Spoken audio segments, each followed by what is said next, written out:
बढ़ते भूजल स्तर के लिए सीधे रूप से सरकार और प्रशासन जिम्मेदार है, जिन्होंने समय पर कदम नहीं उठाए। इसीलिए स्थिति आज भयावह हो गई है। फिलहाल प्रशासन ने सरकार को एक प्रोजेक्ट रिपोर्ट बना करके भेजी है, जिस पर 12 करोड़ की राशि स्वीकृत हुई है और काम शुरू भी हो चुका है। लेकिन नेता हैं कि अभी भी आरोप प्रत्यारोप की राजनीति में उलझे नजर आ रहे हैं। राजस्थान के दूसरे बड़े जिले जोधपुर में बढ़ते भूजल स्तर के कारण लोगों का जीवन खतरे में आ गया है।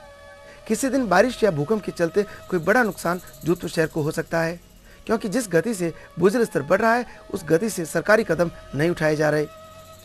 बढ़ते भूजल स्तर से आम जनता पिस रही है। पारंपरिक जल स्रोतों में जिस तेज गति से भूजल स्तर बढ़ रहा है और वह पानी मकानों की नींवों में पहुंच रहा है, ऐसे में किसी बड़े खतरे से इनकार नहीं किया जा सकता। भाजपा का आरोप है कि प्रशासन और सरकार हाथ पर हाथ धरे बैठे हैं, किसी को इसकी परवाह नहीं है। वे इस मसले को पहले भी विधानसभा में उठा चुके हैं और इस बार भी जोर जोर से इस मुद्दे को उठाएंगे। जबकि कांग्रेस का कहना है कि कांग्रेस के सत्ता में आने के बाद चुनाव आ गए और अब विषय विशेषज्ञों में वैज्ञानिकों के साथ बैठकर इस समस्या से निपटने की योजना बना ली गई है। निश्चय ही जल्द इस समस्या से निपटा जा सकेगा। देखिए, बीजेपी के आरोप लगा रहे हैं वो तो पूरा जोधपुर अच्छी तरह से जानता है। हमने तो अभी राज लिया, 3-4 महीने हुए हैं। वो 5 साल राज कर रहे थे, उनके वक्त ही तो भूजल स्तर बढ़ा था। तो बयान देने वालों से पूछो भाई, तुम लोगों ने क्या किया। हमने तो आते ही हमारे मुख्यमंत्री जी ने इस मामले को बहुत गंभीरता से टेकअप किया और राष्ट्रीय नहीं अंतर्राष्ट्रीय स्तर पर विशेषज्ञों की राय ली जा रही है इस पे। और ये भाई ये कोई टीप तो है नहीं, और टीप करनी होती तो बीजेपी वाले कर देते उस वक्त। तो इसलिए बीजेपी वालों की हमें चिंता नहीं है, वो तो बोलने के लिए बोलते रहते हैं। लेकिन हम जोधपुर के नागरिकों के प्रति बहुत ही गंभीर हैं और ये वास्तव में जोधपुर की बहुत ही गंभीर समस्या है, जिसका बहुत समयबद्ध तरीके से कार्य योजना तैयार की जा रही है। और ये अफवाहें भी बीजेपी वाले फैला रहे हैं कि जोधपुर डूब जाएगा, वो हो जाएगा, डूबने वाला है। समस्या गंभीर है, उसके समाधान के लिए राजस्थान की सरकार गंभीरता से प्रयास कर रही है। सौंदर्यकरण रे वास्ते खूब काम किया, इनमें कोई दो राय नहीं, मगर इन बारे में न तो भाईजी तलाव रे बारे में सोचियो, न गंगड़ाव रे बारे में सोचियो, न कोई कुआ बावड़ी रे बारे में सोचियो। अटे शहर रे मोने सबसे ज़्यादा कुआ बावड़ियाँ हैं।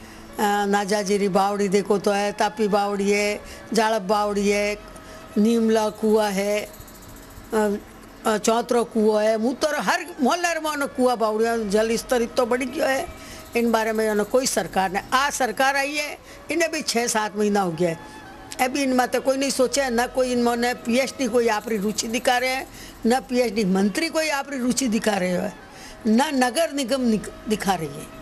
भाईजी तालाब की स्थिति सबसे मैं 72 सु इन वास्ते संघर्ष कर रही हूँ, क्या कोई भी सूरत रमोने कार्य हो जा। मगर पिछले 10 सालों से जोधपुर में भूजल स्तर लगातार बढ़ रहा है, जो अब ज्वलन समस्या के रूप में उभर कर सामने आया है।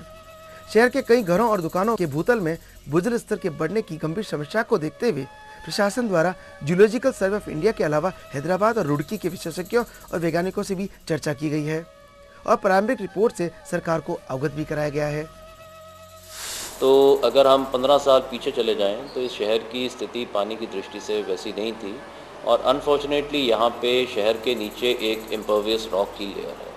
तो ये सारे जो फैक्टर्स हैं, इनका अगर समग्र इनको दृष्टिकोण से देखा जाए तो कुछ ना कुछ रोल हर किसी का हो सकता है। इसके लिए हमने जो एक्सटर्नल स्पेशलिस्ट थे, इनकी कंसल्टेंसीज इस बार इनवाइट की हैं। उसमें जियोलॉजिकल सर्वे ऑफ इंडिया है, इसी तरह से रुड़की के एक्सपर्ट्स हैं और हैदराबाद के एक्सपर्ट्स हैं। इन सब के एक्सपर्ट्स का जो जॉइंट ओपिनियन आएगा, उसके हिसाब से जो टेक्निकल रोड मैप है वो तैयार किया जाएगा और उसके आधार पर ही जो आगामी रणनीति है वो तय की जाएगी। यही नहीं, प्रशासन द्वारा 12 करोड़ की राशि राज्य सरकार से स्वीकृत होने के बाद शहर के 60 पारंपरिक पेयजल स्रोत चिन्हित किए गए हैं, जिनसे पंपिंग के जरिए पानी निकालने का कार्य शुरू किया गया है। पानी की निकासी की समुचित व्यवस्था न होने और पारंपरिक जल स्रोतों को कहीं न कहीं से पानी रिसने के कारण खड़ी हुई समस्या से निपटने के लिए तो कार्य किया ही गया है, लेकिन साथ ही बढ़ रहे भूजल स्तर को उपयोग किए जाने पर भी योजनाएं तैयार की जा रही है।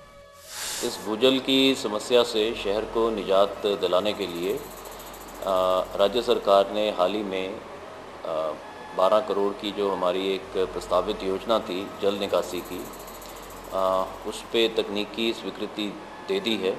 लगभग 60 ऐसे हमारे जल स्रोत हैं जहाँ से मुख्यतः इस पानी की निकासी डिवाटरिंग पंप्स के ज़रिए सुनिश्चित की जाएगी। और साथ ही जो हमारे यहाँ पे शहर के प्रमुख बड़े कंज्यूमर्स हैं, जैसे कि आर्मी है, बीएसएफ है, रेलवेज़ है, एयरफोर्स है, इन सबको भी हम लोग कांटेक्ट कर रहे हैं और प्रयास ये हो रहा है कि जो बल्क कंज्यूमर्स हैं इनकी जो निर्भरता है राजीव गांधी लिफ्ट कैनाल के पानी पे, वो कम करके हम जो यहाँ के पारंपरिक जल स्रोत हैं, कुएँ हैं, बावड़ियाँ हैं, वहाँ से पानी को निकाल के उसको ट्रीट करके इनको सप्लाई करें।